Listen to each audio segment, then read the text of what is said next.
Esta é a história do dia da Rádio Observador. Será o fim da festa para Boris Johnson?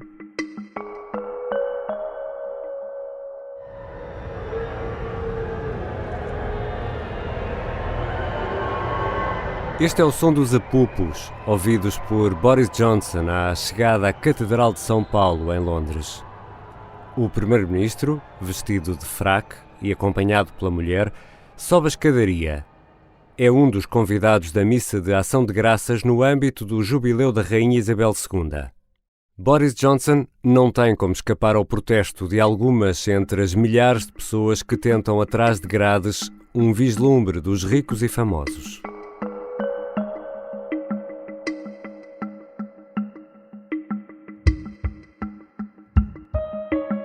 Durante os 4 dias do jubileu da Rainha, Boris Johnson gozou de alguma tranquilidade, mas esta semana o primeiro-ministro britânico poderá receber a notícia de que irá enfrentar uma moção de censura.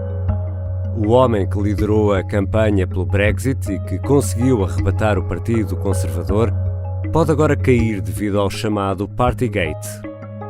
Hoje vou conversar com a jornalista do Observador, Kátia Bruno.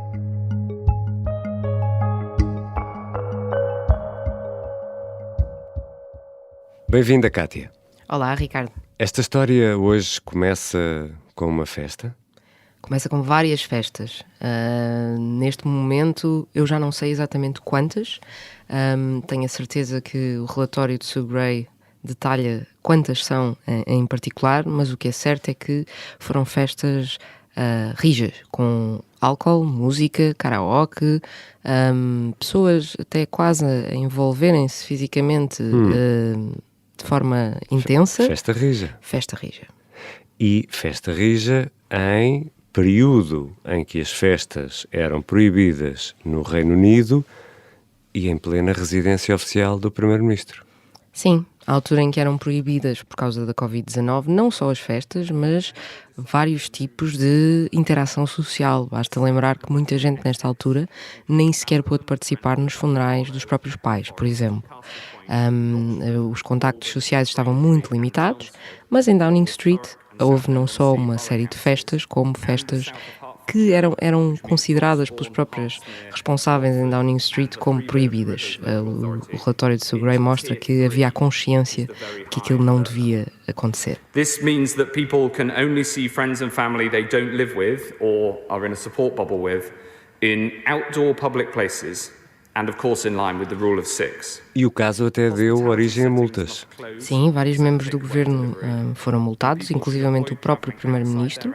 Ao todo foram mais de 100 multas passadas, mas Boris Johnson só foi multado uma vez, embora tenha estado em mais do que um evento em Downing Street, e foi uma multa de apenas 50 libras, ou seja, menos de 60 euros. E foi confrontado com estes casos também no Parlamento. There is only one issue. Did the Prime Minister deliberately mislead the House? Could I ask the Prime Minister, did you deliberately mislead the House at the dispatch box? No, Mr. Speaker. Sim, desde dezembro que Boris Johnson e o chamado Partygate têm sido tema de conversa intensa na Câmara dos Comuns. A oposição tem insistido muito no tema, mas ao longo do tempo as próprias respostas do Primeiro-Ministro foram mudando. Inicialmente, Boris Johnson dizia não saber de festas nenhumas que tivessem acontecido em Downing Street. Agora, mais recentemente, reconhece que, havia esses eventos, mas achava que eles não incumpriam as regras porque os considerava eventos de trabalho, e depois quando o relatório de Sue Gray agora tornou claro que eram eventos de trabalho que envolviam vinho espalhado nas paredes, pessoas bastante alcoolizadas, Boris Johnson diz agora que achava que as festas eram importantes para o moral de sua equipa e, portanto, não se sentia bem em proibi-las. Ou seja, o Primeiro-Ministro não nega a existência das festas. Não, embora o tenha feito inicialmente, neste momento não nega. Considera que não são um assunto assim tão relevante que cause a indignação que acha que tem sido levantada pela oposição. A questão da mentira é fundamental neste caso, neste Partygate. Ainda na semana passada, em entrevista a um site chamado Mumsnet é o mais popular site para pais no Reino Unido, é o próprio Mumsnet quem o diz. Boris Johnson respondeu a perguntas de leitoras e a primeira pergunta foi logo a matar. Por que devemos acreditar naquilo que diz quando está provado que o senhor é um mentiroso habitual? Well, first of all, don't agree with the conclusion that Tim, the questioner asked, but or the premise of the question. But Boris Johnson respondeu que não concordava com a premissa da pergunta e, portanto, que não se considera um mentiroso habitual. E aproveitou essa entrevista também para dizer que todo este caso do Partygate para ele tinha sido aquilo que ele considera uma experiência terrível, e que ele queria pôr para trás das costas e, portanto, da parte do governo tem havido aqui uma tentativa de encerrar o assunto, de tentar matar o tema, mas as sondagens mostram que grande parte dos britânicos não está com muita vontade de fazer isso. E agora, o que vai acontecer, Cátia Bruno?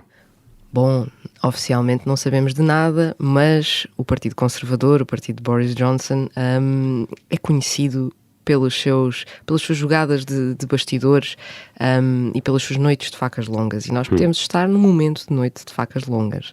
Vários deputados já confirmaram que enviaram cartas a Sir Graham Brady, que é o presidente do Comitê 1922, que é basicamente o comitê partidário que trata das moções de censura aos líderes do Partido Conservador, a pedir precisamente para que seja votada uma moção de censura ao primeiro-ministro. E com o jubileu da rainha já terminado, há uma forte probabilidade de que esse assunto possa agora ser trazido para cima da mesa esta semana. Ou seja, esta semana poderemos ficar a saber se há ou não uma moção de censura contra Boris Johnson. Sim. Graham Brady ainda não confirmou se já tem um número de pedidos suficientes para avançar com esta moção de censura, que são 54, mas há muitas pessoas dentro do Partido Conservador, inclusivamente o antigo líder William Hague, que disse a semana passada que achava que agora seria o momento em que essa moção de censura ia mesmo avançar. Boris Johnson is in real trouble here, and when an MP as reputable, as experienced, as respected as Bob Neill, who we were just listening to, gives that opinion that he's just been given, that's very serious trouble for the Prime Minister. And I think the Sue Gray report has been one of those sort of slow fuse. Cátia, falaste em cartas. Os procedimentos para uma moção de censura, pelo que percebemos, são bem diferentes daqueles que são observados no Parlamento português. São muito diferentes, até porque a oposição não é tida nem achada para este cenário. Estas moções de censura do Comitê 1922 são moções de censura internas, são do próprio Partido Conservador e são muitas vezes as mais comuns no Parlamento Britânico. Sobretudo o Partido Conservador tem uma certa tradição de afastar os seus próprios líderes, muitas vezes quando os seus líderes estão no poder. Foi isso que aconteceu com Margaret Thatcher, foi isso que aconteceu também com Theresa May, embora não através de uma moção de censura, mas há muito esta tradição. E o que acontece em termos de procedimentos é que quando 54 deputados conservadores escrevem uma carta a pedir para que seja aberto um processo de moção de censura, essa moção de censura tem de ser votada, e se mais de metade dos deputados conservadores votarem favoravelmente a moção de censura, o líder do partido é demitido e, portanto, o primeiro-ministro é também demitido. Neste caso, tendo em conta o número de deputados que existem, serão necessários 180 votos a favor para que Boris Johnson seja afastado. Se ele não os conseguir, durante um ano, ninguém pode voltar a desafiá-lo. E a acrescentar a essa ameaça de sucesso na moção de censura, há eleições em 2 círculos eleitorais, agora no final deste mês. É apenas a eleição de 2 deputados para o Parlamento Britânico, mas isto é importante, Cátia. É muito importante porque estes 2 círculos eleitorais, que são o círculo de Wakefield e de Tiverton and Honiton, são círculos que pertenciam ao Partido Conservador até aqui, um deles desde 1997, e que, de acordo com as sondagens, agora podem ser perdidos para o Partido Trabalhista e para os liberais-democratas. Isto significa que é mais uma derrota eleitoral para os conservadores, que já tiveram derrotas nas últimas eleições locais em maio, e causa pressão adicional sobre o governo e pode fazer com que muitos destes deputados conservadores decidam que, se não for a altura de avançar para a moção de censura esta semana, talvez seja em junho, depois destas eleições serem perdidas pelos conservadores. A situação de Boris Johnson é tão periclitante que até já há discussão sobre nomes de possíveis sucessores. É verdade, o Partido Conservador tem uma tradição muito pragmática de afastar líderes quando acha que há alguém que os possa substituir com sucesso. E, portanto, fala-se muito dentro do partido sobre quem pode ser a pessoa que possa fazer um trabalho melhor do que Boris Johnson. Fala-se no atual Ministro das Finanças, Rishi Sunak, fala-se na atual Ministra dos Negócios Estrangeiros, Liz Truss, e fala-se também de Jeremy Hunt, que já tinha concorrido contra Boris Johnson em 2019, mas que perdeu e que é visto como um homem mais moderado, mais centrista, menos radical em questões como o Brexit, por exemplo. Mas a verdade é que ainda na semana passada falava com Andrew Gimson, o biógrafo de Boris Johnson, que dizia: parece-me que nenhuma destas figuras é consensual o suficiente para que Boris esteja completamente tramado.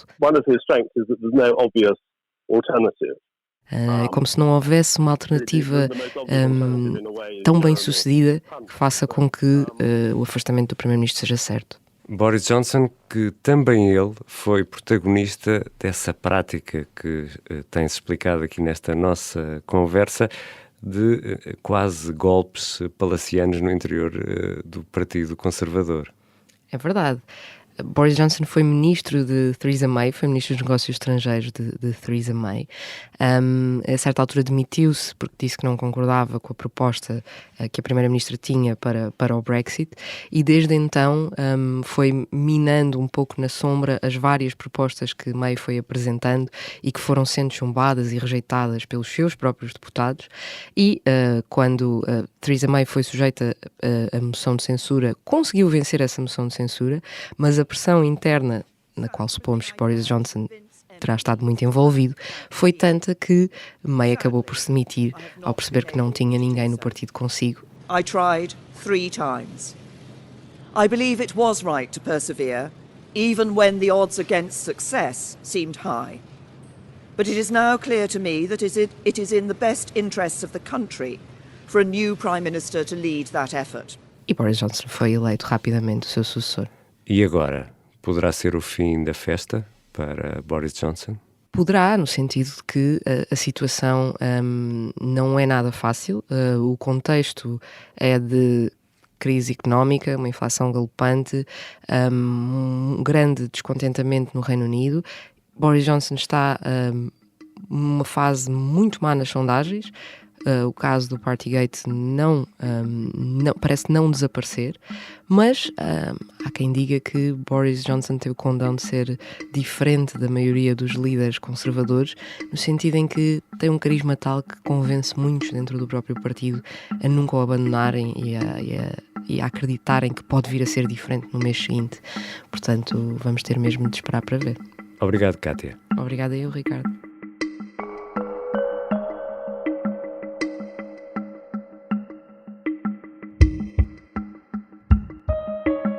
Kátia Bruno é jornalista do Observador e há muito que acompanha a política britânica.